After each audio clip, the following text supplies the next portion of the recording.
राहुल गांधी ने कल हिंदू हिंसक कहा था, जिसका आज जवाब प्रधानमंत्री मोदी ने संसद में दिया। उन्होंने कहा कि ये हिंदू विरोधी है।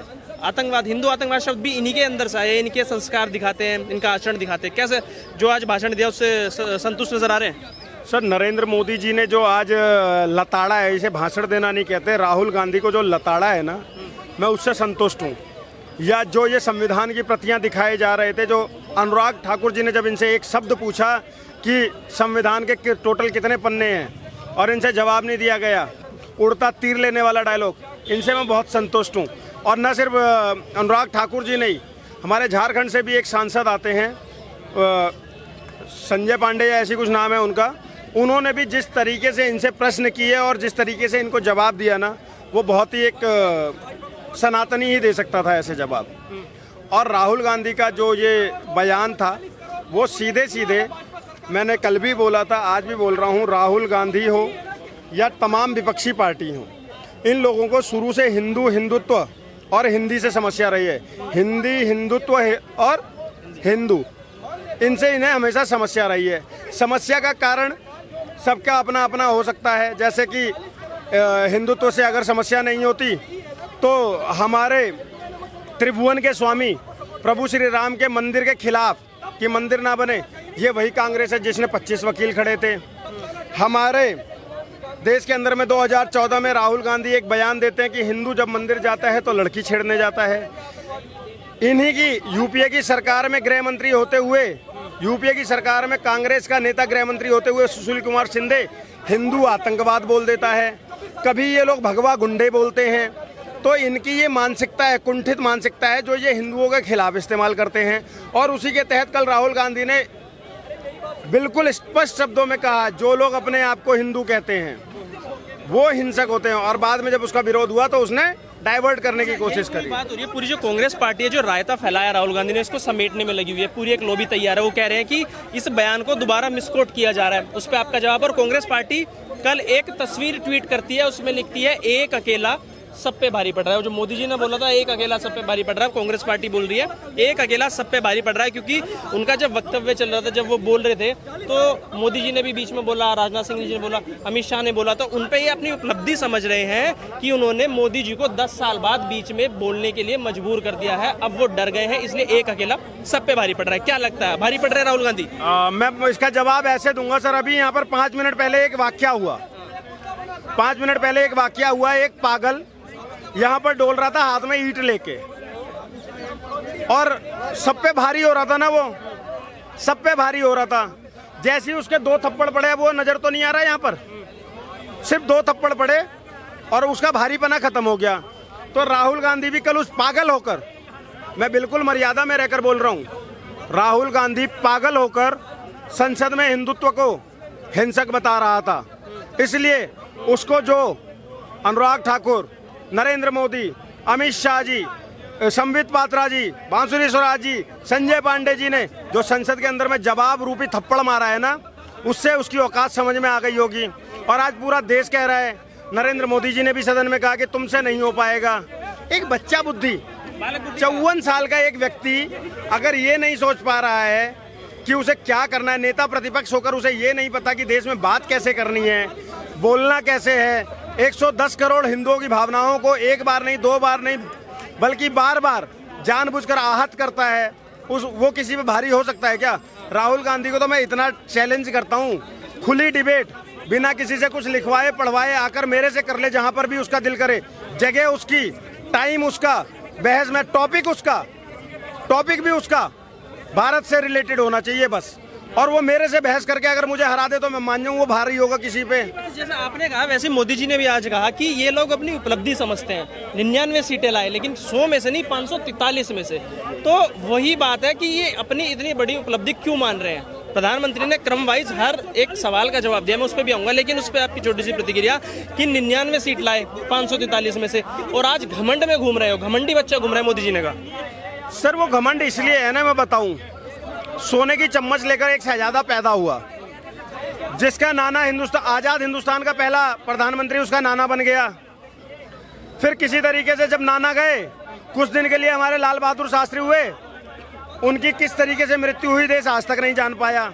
फिर बैठ गई उनकी दादी, दादी के बाद बैठ गए उनके पिताजी, पिताजी के बाद भी उन्हीं की पार्टियों का शासन रहा और राजमाता राज करने लगी। चाहे प्रधानमंत्री मनमोहन सिंह रहे हों, लेकिन राजमाता राज कर रही थी। आज भी आपने देखा होगा कांग्रेस के राष्ट्रीय अध्यक्ष का बयान, कहते हैं कि मुझे इन्होंने बनाया है, मुझे इन्होंने बनाया। अरे भाई साहब, आपको आपके माता पिता ने बनाया है, कोई और आपको नहीं बना सकता है। माता पिता बनाते हैं, प्रभु बनाता है, और कौन बना सकता है आपको। लेकिन वो कहते हैं कि मुझे सोनिया गांधी ने बनाया है। तो जो सोने की चम्मच लेकर पैदा हुआ शहजादा है ना, वो सत्ता में रहे ना रहे, आप तो कह रहे हो 99, जब उसकी 44 आई थी ना, तब भी वो मद में चूर था। जब 55 आई थी तब में मद में चूर था।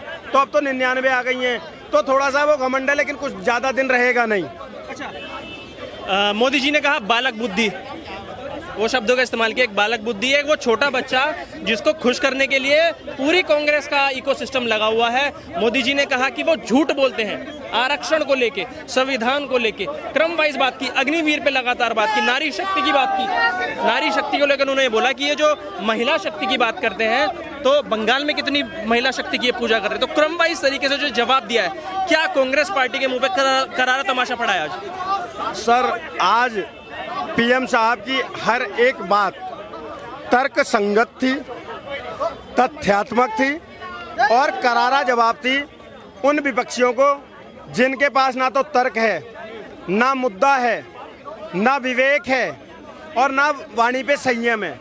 उन लोगों को देश के प्रधान ने एक तर्क संगत तरीके से जवाब भी दिया और उनसे प्रश्न भी दागे। और मैं चैलेंज के साथ कह सकता हूं, कोई भी कांग्रेसी, कोई भी विपक्षी इतनी हिम्मत नहीं कर पाएगा कि उन बयानों का जवाब दे पाए। हाँ, मीडिया पर आकर ढिठाई जरूर बताएंगे, गोल गोल जरूर घुमाएंगे, इधर से उधर जरूर नचाएंगे। 1 साल से मणिपुर को लेकर ढो रहे हैं, लेकिन बंगाल में पिछले 1 हफ्ते के अंदर में 3 घटनाएं हुई हैं। एक महिला को निर्वस्त्र कर 1 किलोमीटर तक घुमाया गया, कोई नहीं बोला। एक दंपत्ति को पीटा जाता है, उसके बाद टीएमसी का विधायक कहता है कि मुस्लिम राष्ट्र में ऐसा होता है। बंगाल को मुस्लिम राष्ट्र कह देता है टीएमसी का विधायक, और उस पर कोई भी नहीं बोला। और ये लोग चैनलों पर आकर गोल गोल घुमाते हैं और गोल गोल बातें करते हैं। ये दोगलेपन के अलावा और कुछ नहीं, और ये जवाब नहीं दे पाएंगे। लेकिन नरेंद्र दामोदर दास मोदी जी ने जिस परिपक्वता के साथ में आज तर्क संगत जवाबों से इनका जवाब दिया है, वो सिर्फ जवाब नहीं था, इनके मुंह पर करारा तमाचा था। और वो बता रहा था कि ये एक अकेला सब पे भारी है, ये एक अकेला पिछले 10 साल से इनके ऊपर इतना भारी है कि 3 बार कोशिश करने के बाद भी ये भाजपा के आसपास नहीं आ पा रहे हैं। चाहे 2014 में देख लीजिए 44 सीटें, 2019 में 55 सीटें, कितनी हुई साहब?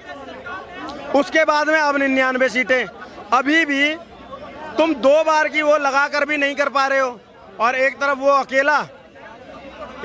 अकेला पहले लाया 282, फिर लाया 303 और इस बार आई है 240। तुम तीनों में से जिससे मैच करना हो कर लो ना। तुम्हें 15 साल के लिए 10 साल से तरसा रहा है, 5 साल और तरसोगे, सत्ता से बहुत दूर हो। इसे कहते हैं एक अकेला सब पे भारी। आज सारे कांग्रेसियों को, इनको पीड़ा किसी और से है ही नहीं, सिर्फ हर बात पे सुबह उठते हैं नरेंद्र मोदी नरेंद्र मोदी, शाम को सोते हैं नरेंद्र मोदी नरेंद्र मोदी।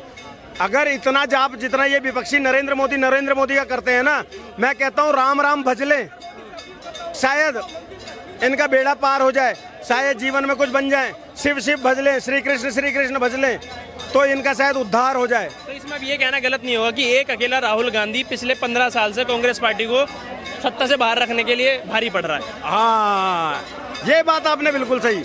राहुल गांधी मैं पहले भी कहता आया था, आज भी कह रहा हूँ, बीजेपी का स्टार प्रचारक है। बेशक आज वो नेता प्रतिपक्ष बन के बैठा है, लेकिन वो तब भी बीजेपी का ही स्टार प्रचारक था और अभी भी बीजेपी का स्टार प्रचारक है। और कल के उसके इस बयान ने ना 2029 का रास्ता भी खोल दिया है। 15 साल ही नहीं, अभी 20 साल 25 साल ये लोग सत्ता से कोसों दूर रहेंगे, क्योंकि ये देश के बहुसंख्यक से नफरत कर रहे हैं, ये धर्म की राजनीति करते हैं और 14% को खुश करने के लिए 80% को ये गालियां बक रहे हैं। ये अब नहीं चलेगा। मैं बोल रहा हूँ, अभी तो सिर्फ 30% जागा है, अभी तो सिर्फ 30% जागा है हिंदू। जिस दिन 70, 80 या 100% जाग गया ना, ये इटली जाएंगे, दिल्ली में रुकेंगे भी नहीं। लिख कर ले लो। आखिरी सवाल मेरा आपसे ये होगा, जो भगवान शिव की एक तस्वीर लेके आए थे, उसको लेके जो उन्होंने दिखाने की कोशिश की थी, मोदी जी ने उस पर कहा है कि हमारे भगवान की तस्वीरें पूजा करने के लिए, प्रदर्शन करने के लिए नहीं है। क्या, कैसे देखते हैं इस बात को? सर देखिए, इसको दो तरीके से देखते हैं। पहली बात तो मैं कह रहा हूँ, आप तस्वीर लाए भगवान की, ठीक है, आपने जी, ये हालांकि था एक प्रायोजित तरीका था कि भगवान शिव को लाकर और इस तरीके का मैं बयान देकर और हिंदुओं को अपमानित करूंगा, ये इसका प्रायोजित था। ये कोई वो नहीं था, एक्सीडेंटल नहीं था कि निकल गया मुंह से, प्रायोजित था। दूसरी बात, आप भगवान की तस्वीर ला रहे हो, ऐसे दिखा रहे हो, ऐसे रख दे रहे हो, ऐसे दिखा रहे हो, ऐसे रख दे रहे हो। हम जब भगवान को करते हैं ना, हमारे घर में तमाम भगवानों की मूर्तियों के साथ में एक शालिग्राम जी होते हैं। मैं ब्राह्मण हूँ, हमारे यहाँ एक शालिग्राम जी होते हैं। जब तक हम सुबह उनको स्नान कराकर उनको भोग ना लगा देना, मेरे घर का 6 साल का मेरा भतीजा भी खाना नहीं खाता है। और शाम को भी यही क्रिया होती है कि उनको नमस्कार करते हैं और उनको फिर से भोग लगाते हैं, बोलते हैं तुदेम वस्तु गोविंदम तुभ्यमेव समर्पये, ऐसे मंत्र बोलकर उनको भोग लगाते हैं, उसके बाद अन्न ग्रहण करते हैं। ये सम्मान हम देते हैं भगवान को। और तुम यूं तस्वीर दिखा रहे हो, यूं रख दे, यूं दिखा रहे हो, यूं रख रहे हो। उसी टेबल पे तुम्हारी पानी भी की गिलास भी रखी जा रही है, तुम्हारी कॉफी भी रखी जा रही है। भगवान को तुम ऐसे रखोगे, ये तुम सम्मान कर रहे हो भगवान का। ये तो हो गया एक एंगल धार्मिक, जिससे मेरी भावनाएं आहत हुई। अब दूसरा एंगल बता देता हूँ, संवैधानिक, क्योंकि ये लोग संविधान को लेकर चलने वाले लोग थे। तो अब संवैधानिक बता देता हूँ। संविधान के, भारत के संसद के रूल बुक में ये लिखा हुआ है कि आप किसी भी धर्म, संप्रदाय और मजहब की कोई भी चिन्हात्मक चीज, तस्वीर वगैरह नहीं लेकर आएंगे।